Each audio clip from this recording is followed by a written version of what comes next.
and welcome in to Be Our Guest. And guess what? Today I'm going to be the guest on Be Our Guest. You know, we've been going through quite a pandemic in our country, and many of you have heard the words in our life, experience is the best teacher. Well, we're experiencing something of epic proportions going on right now in our country. So what I thought I would do today is give you some lessons learned from this pandemic so we can use this experience to maybe make us a better person. So let's get into the 10 lessons learned from the pandemic. Lesson number 1, God is ultimately in charge. Always has been, always will be. You know, in our society today, we've turned our back on God. He's gone from being our guide in all that we do to just being gone. He's absent in our government, he's absent in many of our homes, and sadly to say, he's absent in most of our schools. Number 2, wash your hands. We are a sloppy society. From litter along our highways to not taking care of all of our possessions, we are a very sloppy society. Interesting, your hands probably touch 500 items each day. Washing them will help us to remove what we can from our hands. And remember this, public restrooms are the number one culprit.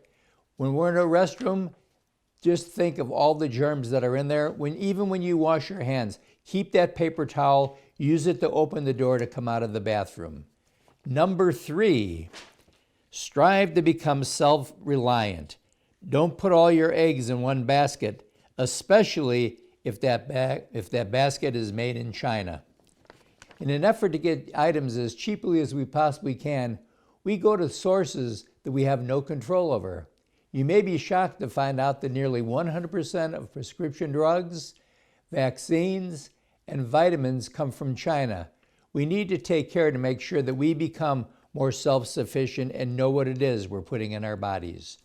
Number 4, learn what is at the heart of anyone you vote for and who will represent you. Remember this, beauty is skin deep.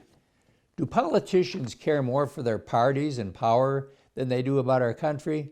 I would say yes, they do. Remember this, they are there to represent us, not to rule us. Make sure that your voice is heard and let them know that they work for you. Number 5, share what you have with the less fortunate, who are less fortunate due to no fault of their own. Learn those who are truly in need and help as much as you can. Find the nonprofits that honestly fill the needs of these suffering people.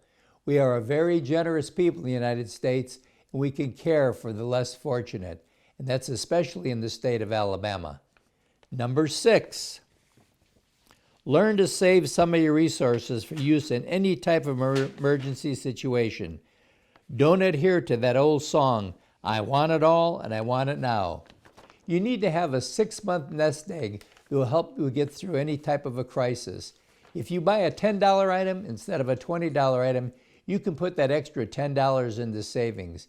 You'd be surprised at how quickly you can make that nest egg grow to take care of that 6-month crisis.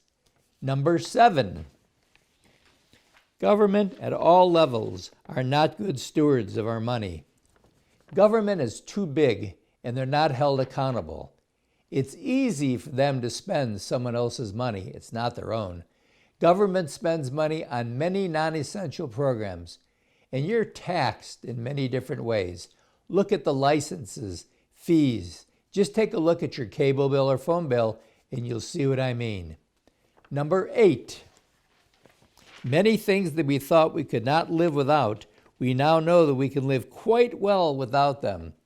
We don't have to be constantly entertained in our life. Discover the great outdoors. It's amazing what you can do with a pair of scissors, some paper, and some crayons, or even a deck of cards. We basically need 3 things: food, shelter, and clothing. Number 9, families are strong institutions, and we should reach out to them on a regular basis. This virus has caused many family members to die alone with no family at their side. Reach out to your family members that may be isolated or don't live near you. Let them know that you're thinking about them and that you care. More importantly, Don't be afraid to tell them that you love them, but very important, be sincere. And lastly, number 10, when things become difficult in life again, and they will, and we again seek answers, just go to lesson number 1 for the answers. When things are going well in our lives, we tend to forget God. We think it's all about us, but yet it is all about God. When a tragedy or crisis besets us, then we turn back to God, because ultimately He's the only one that can help us. Always be thankful for the God-given talent He has given you and use it to serve all. Well, there they are, 10 simple steps, 10 simple lessons that we learned because of this pandemic that we're suffering in our country. If you'd like a copy of this, either email me, and the email address is on the screen. And remember this, if you'd like a longer version of this, I would be available to come and address a group. And we'll be right back right after this.